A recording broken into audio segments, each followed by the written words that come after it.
power from the Bluetooth from a TV can be a little bit on the low side, and that causes a problem. There is a solution that addresses all three of these problems. And that's a Bluetooth transmitter that connects to the optical output of the TV. I bought two of these to test, two different brands, and this one wasn't very good. It was very frustrating to use, and the audio quality left something to be desired. The third feature is delay encoding of the Bluetooth. Now and it is delay. The delay is so short for earbuds, and they do actually work with this kind of transmitter. Unfortunately, they don't have a low delay codec. And so you will notice a little bit of lag in the audio relative to the video. If you have a pair, it's worth trying them. It may not be annoying on the kind of TV shows you watch. For me personally, I would much prefer to have a set of headphones with the aptX low latency codec. And I would recommend that if you're shopping for new headphones for TV viewing, that's the feature you want to go out and look for.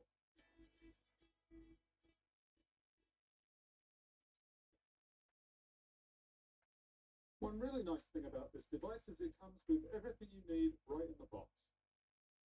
To connect it up, first you need to plug in the power cord to the AC adapter. Then you can plug the power cord into the back of the adapter, just like that.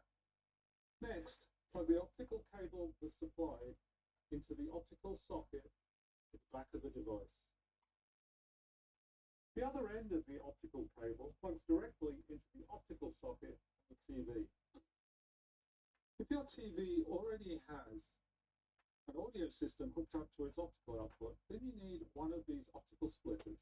And the way you use this is you connect up the existing audio system like so, and then plug in the Bluetooth transmitter, just like that. Then the other end of the splitter can plug directly into the TV. All that remains is to plug the power supply into a wall outlet. Then you're ready to pair up some headphones or earbuds. The headphones that I'm going to use to show you how to use the Bluetooth transmitter are these Sennheiser HD250BT Bluetooth headphones.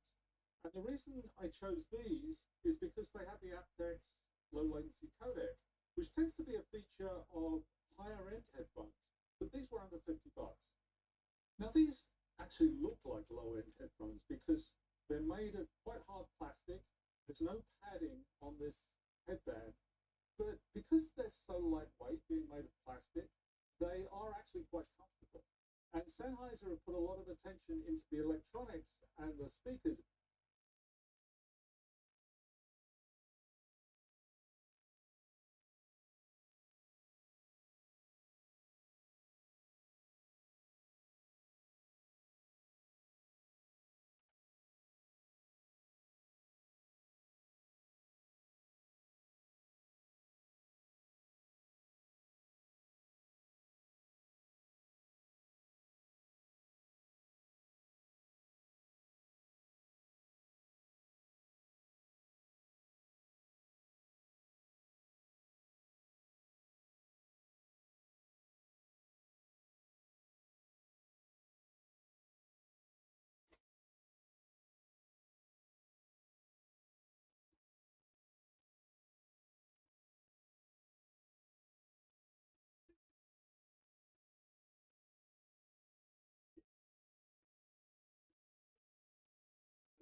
For a bit of reflection, you're leaving Haas after this race. Just how will you look back on the last 2 years, first of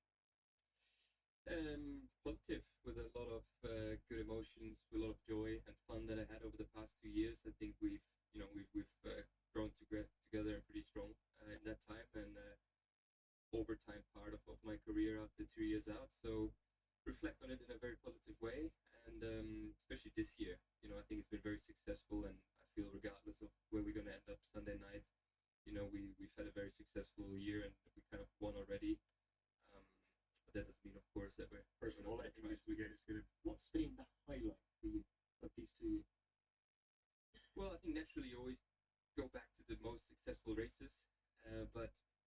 me, that's too simple. It's just been, the ride and the journey together. Like I said, I had a lot of fun and joy, and I've not always felt that much joy, racing and working in Formula One. So for me, that's just the best thing, and obviously the overtime of the overtime that is still to come from next year onwards. I think that's probably also the extended highlight.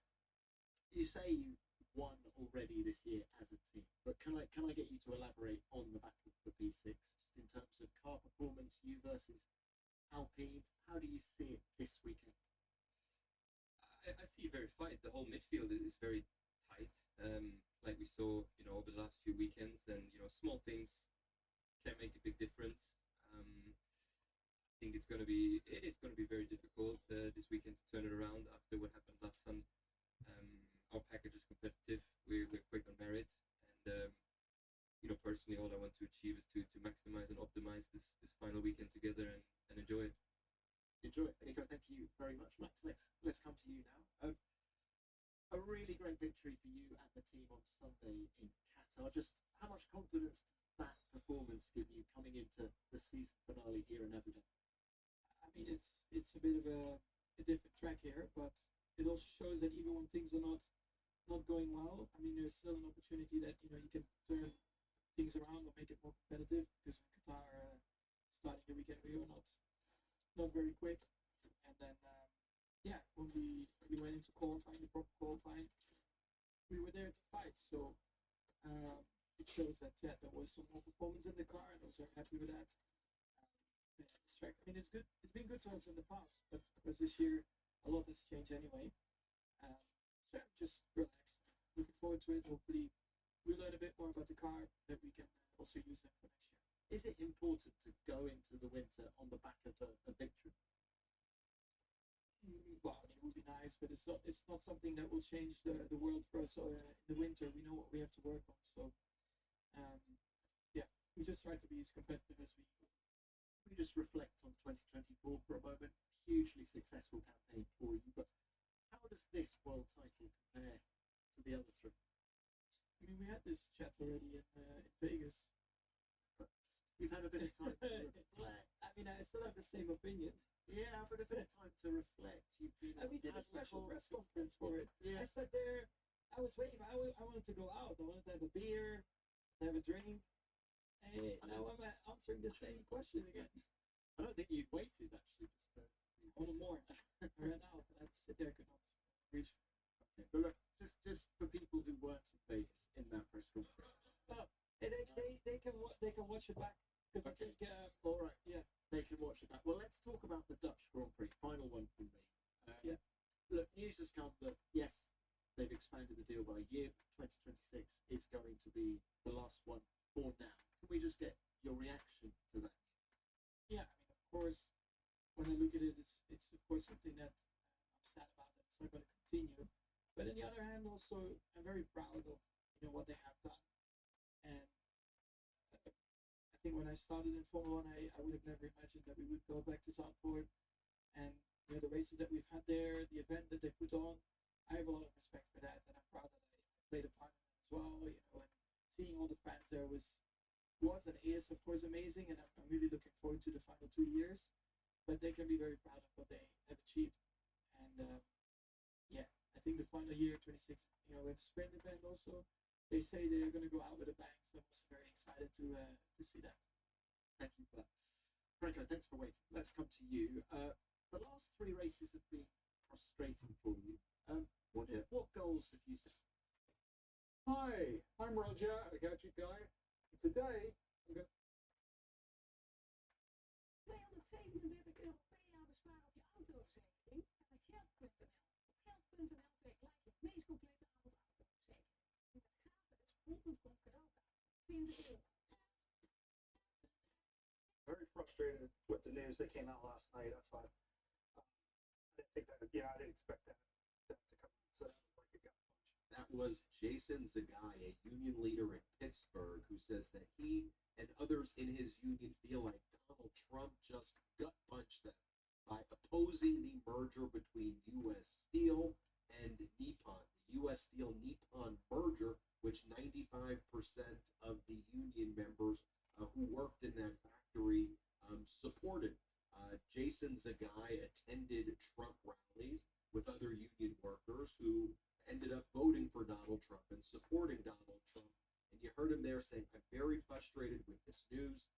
news is Donald Trump just made a social media post, and on that social media post, Donald Trump says, "I'm totally against the once great and powerful U.S. Steel being bought by a foreign company, in this case, Nippon Steel of Japan.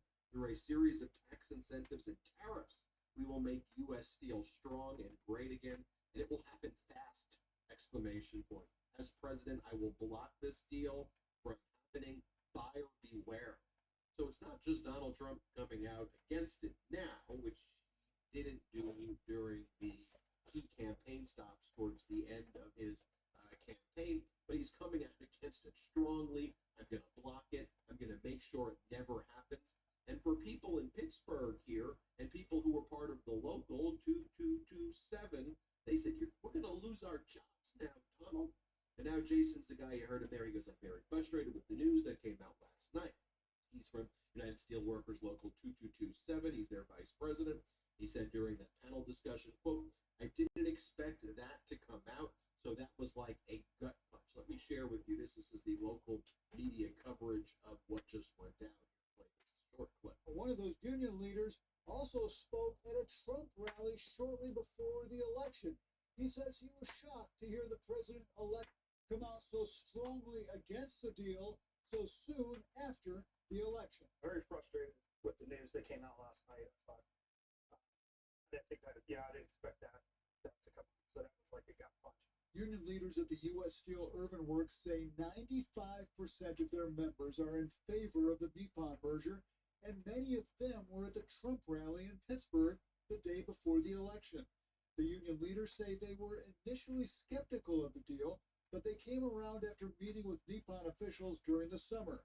Nippon pledged to spend $1 billion to upgrade the 86-year-old hot strip. Now, the stock of U.S. Steel is tanking after Donald Trump's post because when Donald Trump's been making these social media posts, right, whose stocks have been tanking? U.S. auto workers, U.S. auto companies, who the auto workers supported. Their stocks tank after Donald Trump talks about 25% blanket tariffs in Canada and Mexico, when lots of these companies, whether it's Ford, GM, Stellantis, they've got factories in Mexico. And now the United States Steel Corporation, their stock is tanking. Let's just take a look at this, play this clip. Results, and given what's going to happen in the new Trump administration, U.S. Steel shares are down 8.5% right now. That's off the worst levels of the day. And this is all after the president-elect took to his social media Truth platform, Truth Social, last night, and reiterated the opposition that he has towards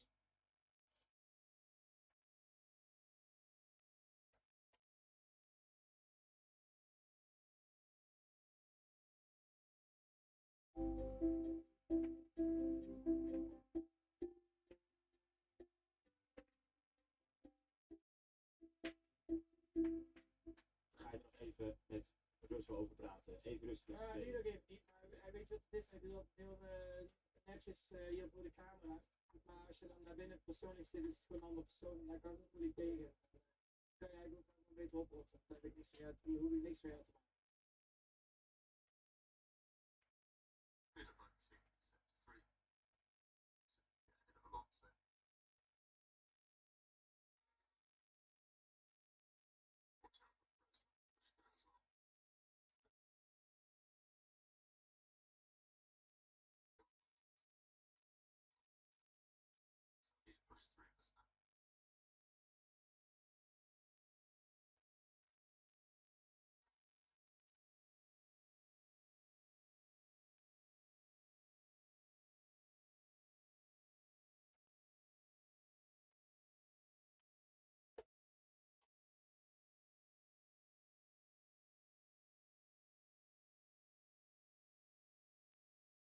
Yeah, I was quite surprised when sitting there in the steward's room what was all going on. And honestly, very disappointing because I think we all here, we respect each other a lot. And of course, I've been in that meeting room many times in my life and my career with people that I've raised, and I've never seen someone trying to screw someone over that hard. And that's, for me, I lost all respect. Gentlemen, the shot you back to the Well, it really was sizable damage at the side of the car. gives you an illustration of what Max Verstappen was dealing with.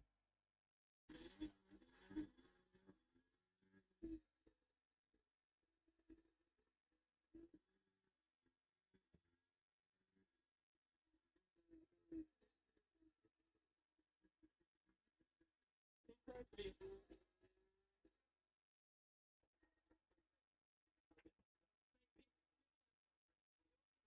Space.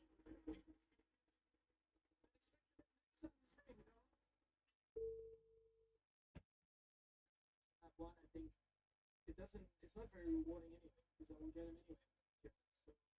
So, the potential, to damage your car as well, not only my car, I had a side pod, but you could also get a puncture and then his race is over as well. And, yeah, I thought it was fair to him too. I gave him enough space, but yeah, clearly, I think he locked up, but then he tells me, yeah, I got 4 tires, we all have 4 tires, that's not an excuse. I don't like when somebody just has that kind of reaction about, I didn't do anything wrong, he just walks off.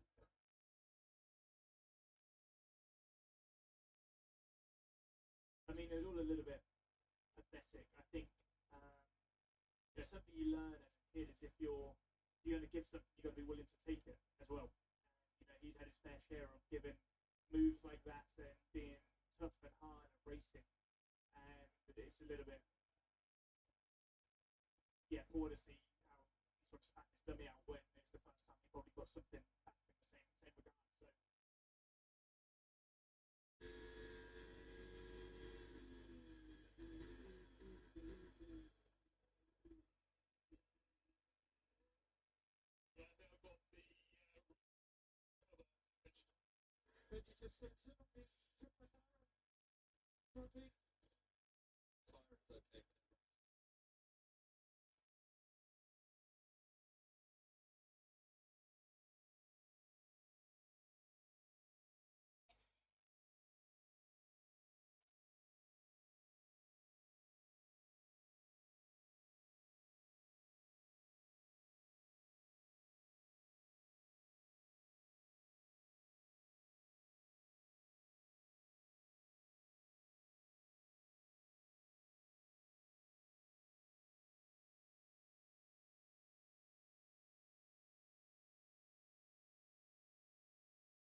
Liverpool's Alexis Mac Allister suspended from Merseyside Derby against Everton.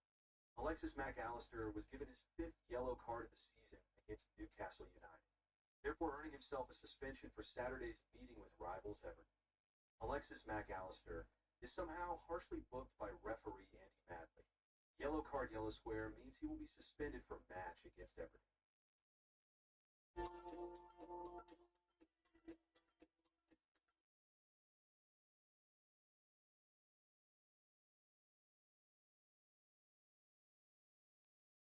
Ja, je kiest voor die logistisch omdat je zakelijke mensen bij weer een jaar met een klein team te doen. En daarvoor zorgen we er wel voor dat we het heel erg persoonlijk houden. Wij kennen de klant kent ons. En daar vinden we goed en snel schakelen. Bespaar op je energiekosten met nieuwe witte reus actief in koud water. Slechts 1 cap voor een schone was. Bespaar energie door koud te wassen met nieuwe witte reus actief in koud water. Altijd uit het Docker container, and the Pi Zero falls way behind again, with only 145 requests per minute, compared to the Vim 1S at over 2600. To give a bit more of a real-world example, though, I decided to install Home Assistant on each of these using the linuxserver.io image, and then tested the response of the welcome page. And here, well, the Pi Zero actually couldn't even run it, and this shows a big weakness of the Pi Zero, which is its older V6 version. It's not uncommon to come across software that just isn't compatible with it, such as this example here. The Vim 1S, however, has no issues there and reaches 288 requests per minute, with the Pi 4 at 567. In comparison to its most closely priced Raspberry Pi alternative, the Vim 1S looks pretty good so far on paper, but benchmarks only tell part of the story. So rather than more of those, I wanted to put it to use in the real world. And this is where I get to talk about probably my favorite thing about the VIM-1S, which is ooh wow. First of all, super fun to say. Ooh wow. It's fun, right? Ooh wow. Also, it's really fun to use. When you first boot up the VIM-1S, you'll land on the ooh wow install wizard, which lets you download a variety of pre-made images, such as Android or Ubuntu, download them into RAM, and then install them onto the embedded storage. And maybe it was just because I was trying out a lot of different images at the time and also trying to watch the cards for the Raspberry Pis, but UOW just felt really fast and helpful. And it could do quite a bit, like install custom images from flash drive, dump the current image to a flash drive, super useful, update or repair the device firmware, and more, including some games, which I'm really bad at Tetris, by the way. I landed on the latest available release of the server and downloaded and installed it with no issues. I got Docker up and running, and as mentioned earlier, ran Home Assistant. I got a bit irritated trying to remember how to get Samba up and running properly, as it's been a while since I've done Ubuntu, and then realized it was probably easier and more worth it to just see if Casa OS would run on this, as I had just done a full tutorial. I had a feeling I was at least going to run into something.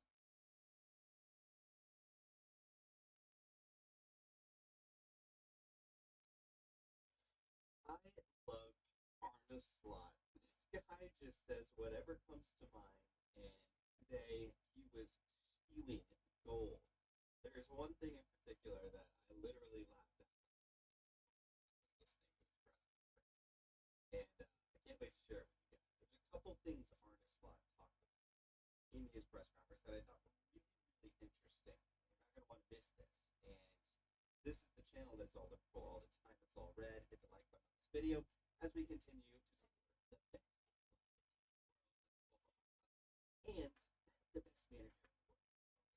So one of the first things that Arne Slot talked about was Kelleher versus Allison. One of the reporters asked him about Allison, how the seems to be fit. Does he come in or does Kelleher stay in? And Slot said that a fully fit Allison would probably come in, but right now he's not quite 100%. And unless Allison is at 100%, there's no reason to take Kelleher out. So I think that's the right decision. I think Kelleher, has been so brilliant and Slot recognized that, of course. So that I think we have a luxury here of having a really good number two that looks like a number one in Kelleher. And there's no reason to rush Allison back, which is fantastic. So Allison can get full fit, perhaps that's why Allison hasn't been fit in the past, because he's been needed to be rushed back. Two. I think what we heard today as well from Slot was he wants some backup for Mo Salah. One of the reporters asked him if there's a concern that Gakpo and Diaz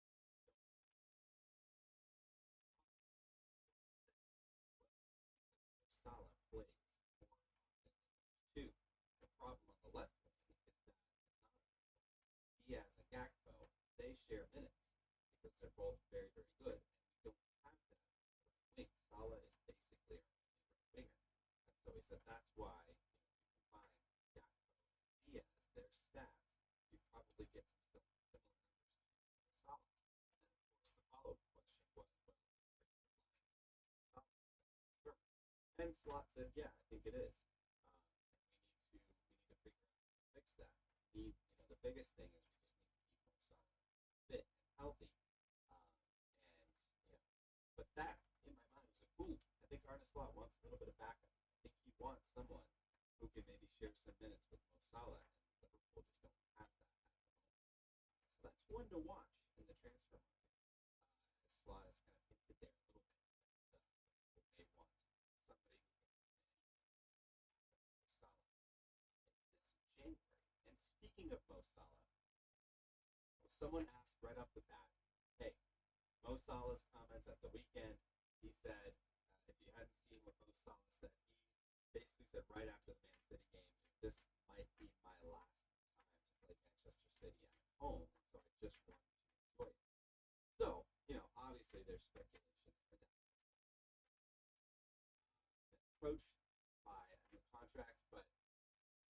Slot made an incredible joke.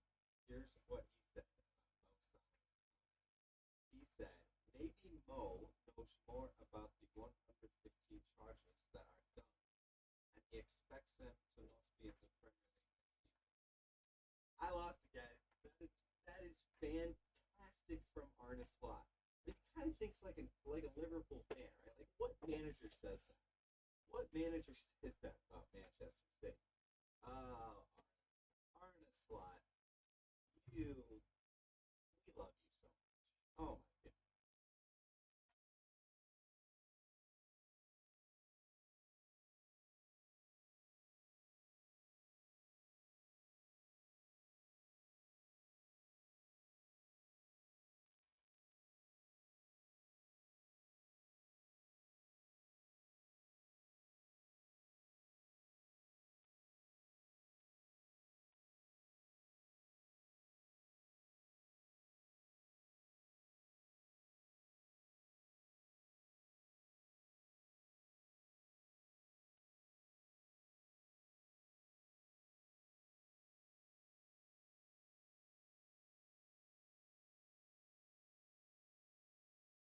Hey kids, what do you call the NordVPN Black Friday deal? The Block Friday deal. So if you've known me for some time, I have been interested in LED technology like this right here because I just think it's really fascinating and a really awesome way to light up your space. And for the longest time, I've always recommended LifeX LED strips to you guys to purchase because I just think they're the best with the effects that you can do with them. And I think effects are what really set these things apart. So in front of me right here is a Philips Hue LED strip. Now these things are really expensive, and to be honest, I've got no idea why, other than the fact that they are super reliable.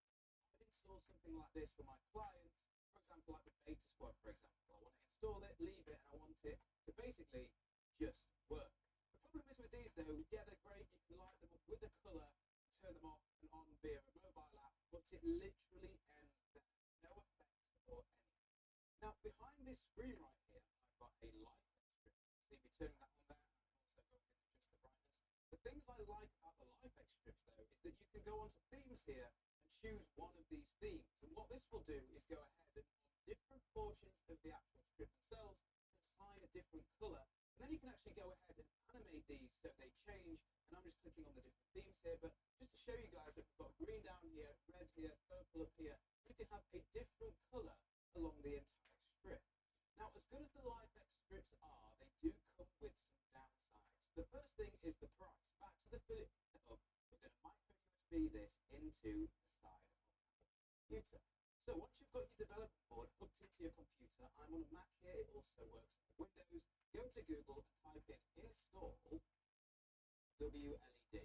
Then click on the first one here and it's going to take you to install.wled.me. Now here we have the option to tick if our board has Ethernet or not. Now you can get these ESP boards with built-in Ethernet. This one has Wi-Fi, which we're going to be utilising. Choose the latest version of WLED. Go ahead and click on install. And then you're going to choose the development board, which is here, the one that we've just put into our computer. Go ahead and click connect, and then it's going to go ahead and connect and basically click install WLED. That is it. Installation complete. That literally took all of 2 minutes. Click next, and now it's going to ask for your Wi-Fi. So go ahead and enter in your Wi-Fi you want your board connected. So it's taken about 3 minutes to install the WLED software on our development board and tell it our Wi-Fi.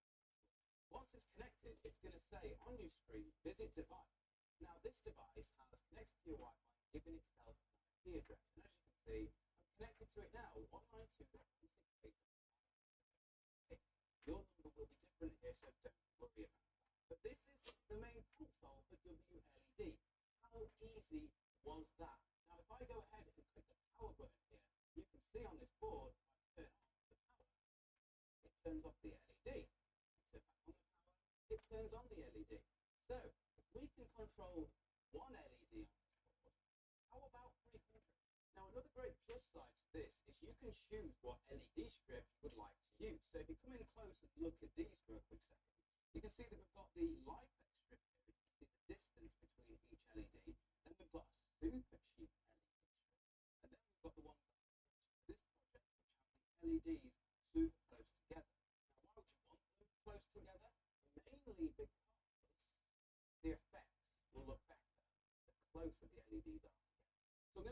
stuff linked in the description. These things may look daunting, but it's really not, because most people that do this will actually solder straight to this development board.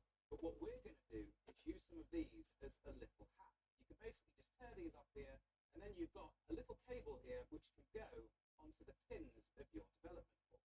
So what I'm going to do is, with the LED strips that I bought here, they come with this little connector on the end. So I'm basically going to say bye-bye to that.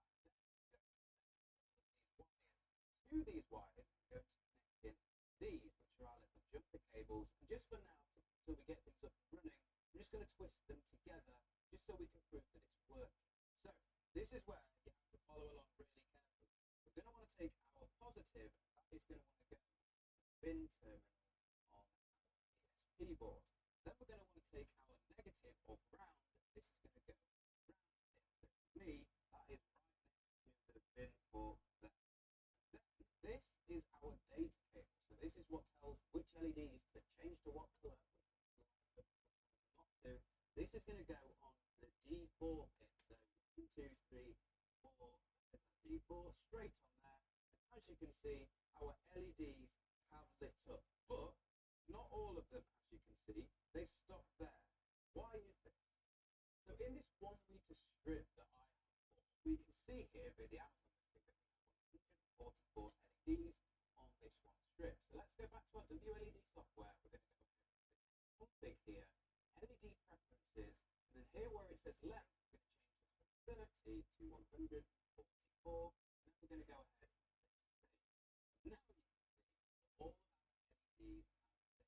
So click back here, change around on this color wheel, you can see whatever color I set this to, it changes color.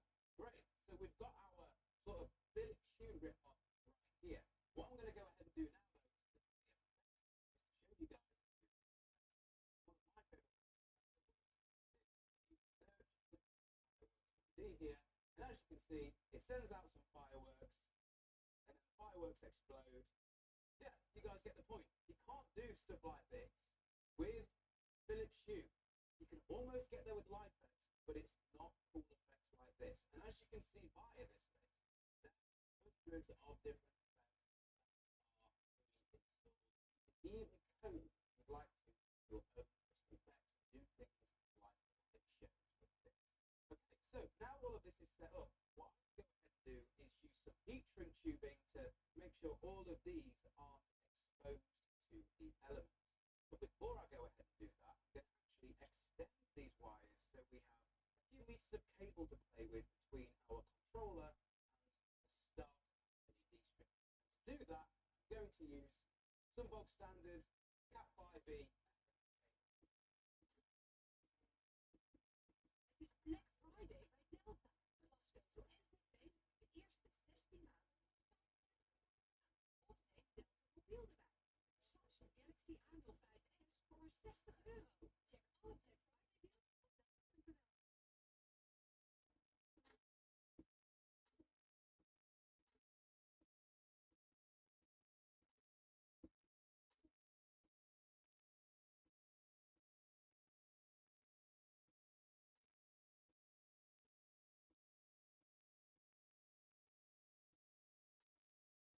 Success! As you can see, we have our LED strip here running our Fireworks 1D effect. It is connected to our ESP board with our cable here, Cat5e. And as you can see, it's all working. Now the next step is to basically put these things into these diffuser tubes. So you'll be able to see here, as I apply this piece of diffuser over the LED strip, which is inside the tube, you can see how that changes how this looks.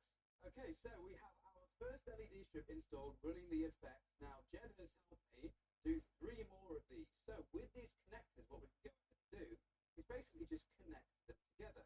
Now the beauty of this is, let's say you wanted to snip between each of your strips, like we did between the first LED strip and the ESP board, you can just snip these cables and extend them to be pretty much as long as you would like.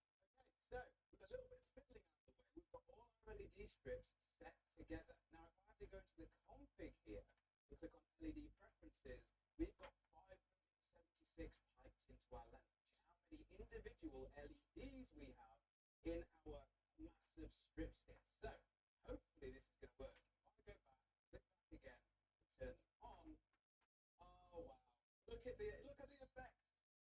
of these LEDs right here are being powered off the USB, and that's why they're here. So, in this box, we have a standard 5-volt 10 amp power supply, which terminates in a barrel plug. Now, what I'm going to go ahead and do is snip the end of this and bare these wires. So basically, with this 5-volt 10 amp power supply, I've spliced it into the positive and negative terminals that go to the LED strips and to our ESP board. The data line has just been left as it was before. Now, the beauty of this is it gives us more power for the LEDs and also powers our ESP board without it being connected to the computer. So this is all set up. So obviously you can control these things via the web interface, but an app is much better. So WLED have made one. If you click on the plus button in the top corner, click on Discover Lights, it will go ahead and find all of the extra ESP boards on your network. So as you can see here, I've got my kitchen ceiling, which is my pre-installed ones, and our new WLED. If I click the on button, you can see that these turn on. Now let's go into here because we need to change some more settings now that we've added our power supply. Go to Config, go to LED Preferences, and then what we want to go ahead and do is change the milliamp hours that we have currently available. So through the USB port, we have about a maximum of 850, but with a 10 amp power supply, that's 10,000 milliamps that we have available. So I'm not going to type 10,000 in here just because I don't want to hit this limit. So I'm going to put in here 8,000. Then I'm going to go ahead and click Save. As soon as I do that, you can see that these LED strips get considerably brighter, and we have a load more power to play with. And you ain't getting anything like that from the likes of Philips Hue and Livex. And the kicker in all of this is better and less than half the price.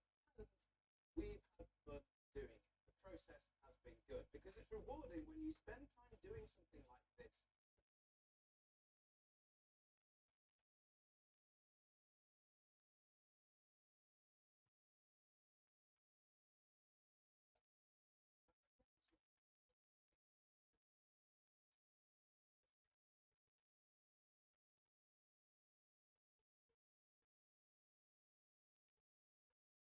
Did Max Verstappen go too far in Qatar with his alleged threat to George Russell?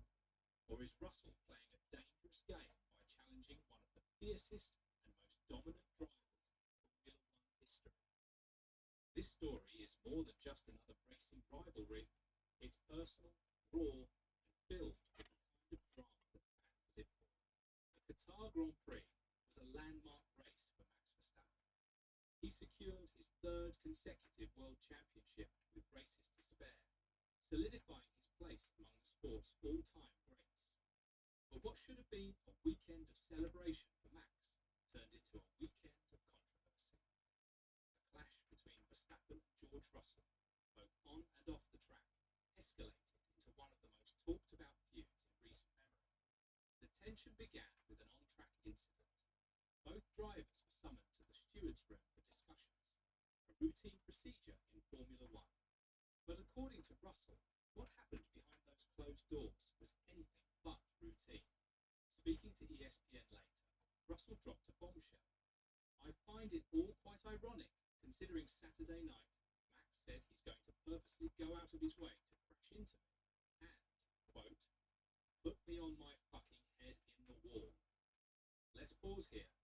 Formula One is a sport that thrives on rivalries, but threats like these are rare, especially from a driver of Verstappen's stature. If true, this wasn't just an offhand comment. It was a statement that crossed the line between competitive aggression and personal intimidation. George Russell, a driver often praised for his calm, measured approach, didn't hold back in his response. He accused Verstappen of being unable to handle adversity and painted a picture of a champion whose temperament often overshadows his talent. People have been bullied by Max for years now, Russell said. You can't question his driving abilities, but he cannot deal with adversity whenever anything has gone against him. Jeddah 2021, Brazil 2021, Budapest this year, the very first race of the season. Every time something doesn't go his way, he lashes out. Russell's words hit hard. They calling out a pattern of behaviour that he believes has gone unchecked for too long. But there's a risk in standing up to someone like Verstappen, whose dominance on track is matched by his fiery personality off it. True to form, Verstappen didn't take Russell's comments lying down. Speaking to the Dutch media, he accused Russell of being two-faced and escalated the war of words even further. You know what it is? Verstappen said. He acts decent in front of the cameras here, but when you talk to him personally, he is a different person. I can't stand that. In that case, you can better fuck off. These are not the words of a driver brushing off a minor rivalry. Verstappen's anger was palpable, and it was clear that this feud had gotten under his skin in a way few others have. But the drama didn't end there. The next day, before the drivers' parade, Verstappen confronted Russell again in the holding room. According to Sky Sports reporter Ted Kravitz, the conversation was anything but friendly. Still seething, Kravitz reported, Max said something like, "You and your FIA mates, I hope you're happy with what you've done." But the actual quote, "It was ruder than that." At this point, the feud was no longer just about Qatar. It had become a symbol of two very different personalities clashing in a sport where egos and emotions run high. Max Verstappen's career has been defined by brilliance on the track and controversy off it. His aggressive driving style has earned him legions of fans and just as many critics. For every stunning, overtaking move or dominant victory, there's a moment of tension or a headline-grabbing incident. Russell pointed to several moments in Verstappen's career where his temper flared in the face of adversity. The infamous clashes with Lewis Hamilton in 2021, the heated exchanges with Red Bull after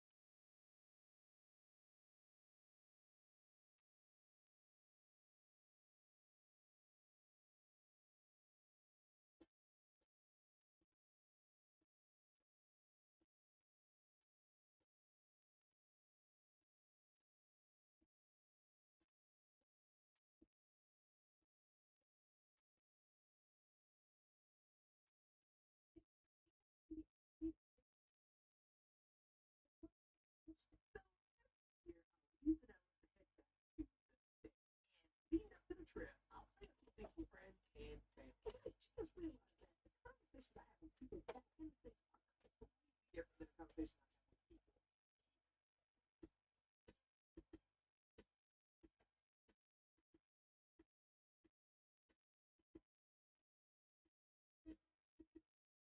It is true. I will be going back to the States in a few weeks. And look, I can't lie. I'm excited. I'm so nervous. I don't know why. I get nervous every time. We're getting ready to go back to Alabama. With it, I'm not going back to. I ain't going back to this. I told you, I did my nickel. I ain't going back. But yeah, I am going back. I'm just going back to actually just visit family and hang out. I will see my wife's family. I also see my family as well, like my mom, sister. But we'll be in Detroit as well as Florida. Right, that's the only woman stand right there. I ain't gonna lie, the old person I thought was louder than the big one. This one's but yeah, as my wife and I get ready for this trip to the States, man, I called my mom. And I called my mom just to actually update her with some details.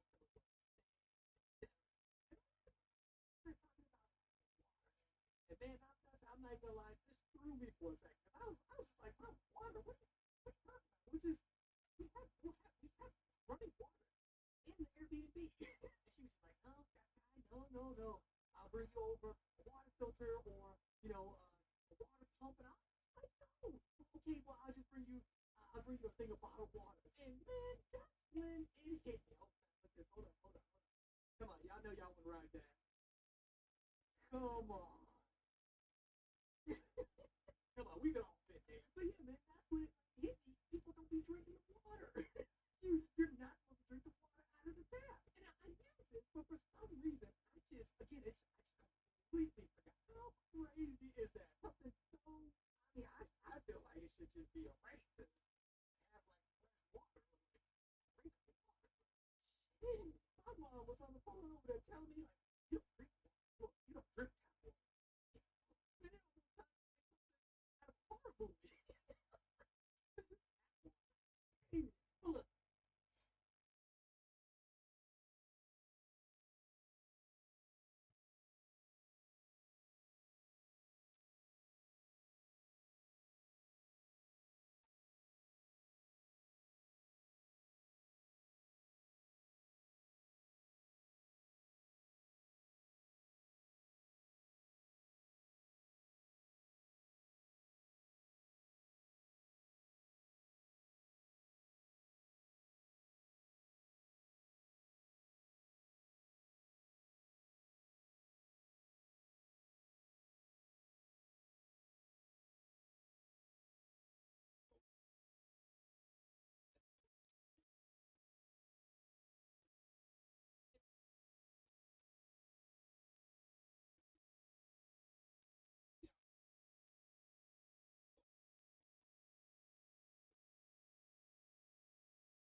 Take words that take a guy.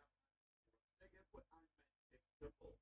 If you're into phone, gadgets, apps, tips and tricks on how to get that subscribe button, and let's get on to today's music number one is printing. Yes, today's printers obviously come built in with Wi-Fi, so wherever you are on the network, you can simply print to it. But what happens if you have one of those really cool printers, but it's old? So the only way to print to it is to physically connect it to a computer, and that can be a real pain. Well, USB port usage number one is printing. What you can do is simply connect your printer to the USB port on your router, go into your router's configuration, add that printer. And just like that, you've added your printer to your network. You've just made that old printer really useful again. Anybody on the network can actually print. Usage number two is storage. Now, the way that we normally share our files around our home is send someone an email with the attachment, upload it to a Google Drive and get them to download it, or stick it into a flash drive and walk it over to them. And yes, it does work, but man, pretty darn inefficient. Having the router with a USB port, you can make it into a NAS, a network attached storage. It's essentially a hard drive that is shareable and readable by people on the network. Now, don't panic.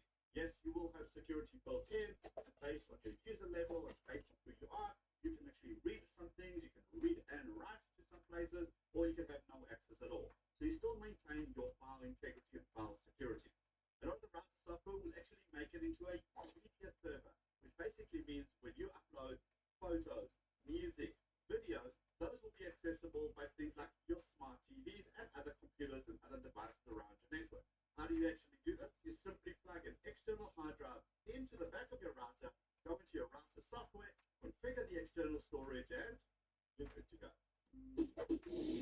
Usage number three, backup. You know, the thing we're supposed to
This is a brand new product from a company called Domestic Automation. And to my knowledge, there's nothing currently being sold like this on Amazon that essentially turns the entire WLED setup process into a simple plug-and-play solution that can be set up in less than 45 seconds.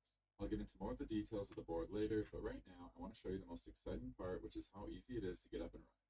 First, you need lights. I'll be using some WS2812B strips I had left over from a previous project that I'll be attaching to the board via the already installed connector clip it comes with. Next, take your power supply and plug it into the barrel terminal. I'll be using a 5-volt 15-amp unit for this. And since WLED comes pre-installed, you should now see 30 LEDs lit up on your strip, and we're almost done. The last step is to either on your phone or PC scan for available Wi-Fi and connect to the WLED-AP network. It should automatically open a page that looks like this, but if it doesn't, just open a web browser and type in 4.3.2.1, hit enter, and it should pull up the same thing. From here, click on Wi-Fi settings, and you can either scan to find your available networks, or if you know the name, you can just type it in. Next, put in your Wi-Fi password, and then further down, I'm going to change this to something a little easier for me to remember, and then click Save and Connect. Now, open a new browser tab and put in what we just entered, which is going to be WLED.local, and it should pull up our main homepage. Click the Configure button near the top, and then into LED Preferences. I know the strip I have connected right now has 200 LEDs, so that's what I'll put in the length field. Then, further up, I'm going to change my brightness limiter to 5,000 milliamps, which is less than what my power supply can handle, but definitely bright enough for the projects I do. And finally, hit the Save button, and you're officially all set up. So if you're now curious on how to control the LED lights using this amazing WLED program, I already made a video that walks you through the basic functionality as well as some of my favorite settings that you can watch if interested. Now that we've gone over how easy it is to get things set up, I wanted to go a little bit deeper into the few additional features they've added to the board. First off, there's an onboard 10-amp power fuse, so if you're worried about safety, this is a great addition to have.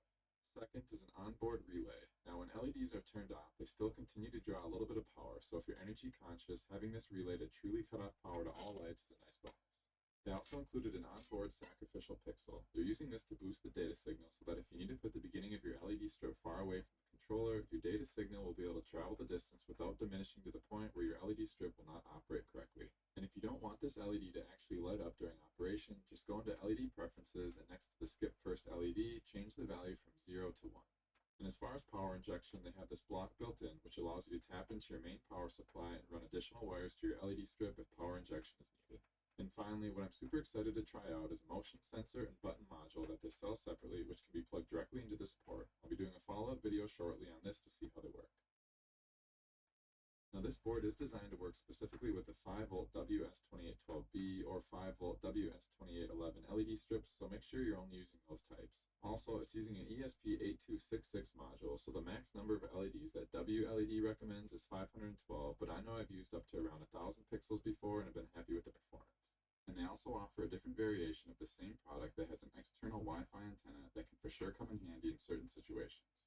So a couple more things I wanted to bring up is that if you wanted to max things out, I would recommend using a 5-volt 15-amp power supply, but because we have the 10-amp fuse on board, I would make sure to set the brightness limiter to around 9,500 milliamps. And by using the 15-amp supply and setting the limiter to under 10 will ensure that the power unit is not being overworked.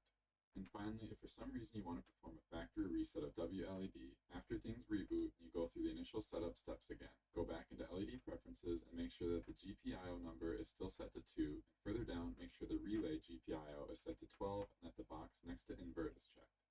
These also come with a plastic mounting bracket that you can either use screws or 3M tape to secure to wherever you want them installed. The board itself slides into the grooves for a secure fit. This is nothing revolutionary, but it's a nice option to have available. So that about wraps things up. I'll leave links in the description to everything I went over in the video. I have no idea what their inventory levels are, but hopefully they have a good stock because this really is a great product, and once word gets out, I have a feeling they're going to sell a lot of these. I'll leave you with a quick speed run of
husbands around the world.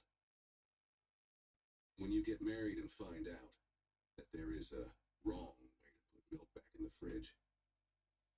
When your wife asks, where do you want to go out for dinner, and then explains why you are wrong. When only after marriage you realize that forgetting to put down a toilet seat is a political statement. When you struggle to learn which towels you can use, and which ones are for better people who visit your wife's home. When your wife wants to get a kitten, but you are the man of the house who makes the rules. So now you have a kitten. The daily struggles of husbands around the world. If you stop to cool the tyres, we don't feel the risk of boxing is worthwhile. 24 seconds in the lead. There is an element of pressure here, so he's got the margin. Team didn't want to do it, but in comes Max Verstappen, trying to put a few tyres on the car and get the first 10 fastest lap. And mission complete for Red Bull. Max Verstappen wins the Austrian Grand Prix and claims the fastest lap on the last tour.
Guy asked the doctor why his girlfriend is pregnant when they always use protection and the rubber never broke. How is it possible? The doctor said. Let me tell you a story. There was once a hunter who always carried a gun wherever he went. One day he took out his umbrella instead of his gun and went out to the forest. A lion suddenly jumped in front of him.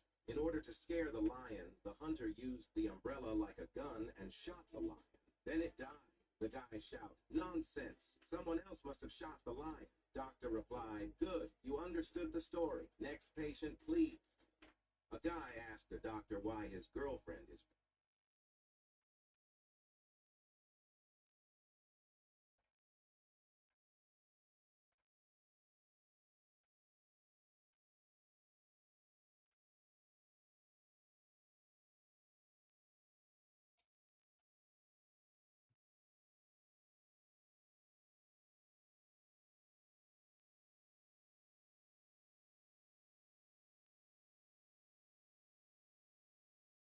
Agent Orange said that he now has a hub for this mass deportation. And that first hub is going to be Dade County in Miami. Ain't no better place to start. So Agent Orange, gracias. I appreciate the information. To another episode of my Fabo series where Trump supporters F around and find out. And for some, pretty much immediately. And don't mind these American patriots displaying completely normal non-cult behavior by terrorizing some immigrant day workers outside of Home Depot. My bad, wrong photo. And it's also kind of looking like the Cubans for Trump are not having a great week after several articles popped up about Trump eyeing Miami as his new mass deportation hub. They always voted against their own interests, baby, because they love being in the proximity of whiteness, baby. Those incentives they had for Cubans when your little zapatos touched the American soil, you was considered an American. Once you made it to land, we rolling that back. Just like Walmart rolling back their DEI, we rolling back that too. You understand me? Oh well. Conceptos de pensamientos y oraciones. Well, looks like Miami is anxious to find out these. So it's being reported that Miami-Dade County is going to be ground zero for the Orange Man's deportation program. Now, if you didn't know, Miami-Dade County has a 70% Hispanic population. This fact helped the Orange Man win the county by 11 percentage points. That's the first time a Republican has won Miami-Dade County since 1988. Now, it makes sense for this program to start in Miami-Dade County because, honestly, Miami-Dade probably has the most deportation cases that are open in the whole country. And truth be told, Miami has a large concentration of immigrants. That's just a fact. Immigrants that are documented and undocumented.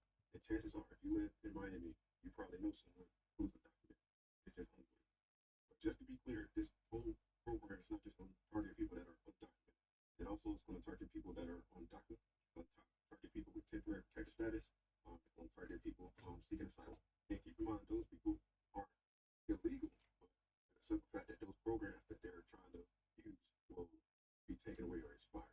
And with those programs being taken away or expired, are technically undocumented. I was estimated that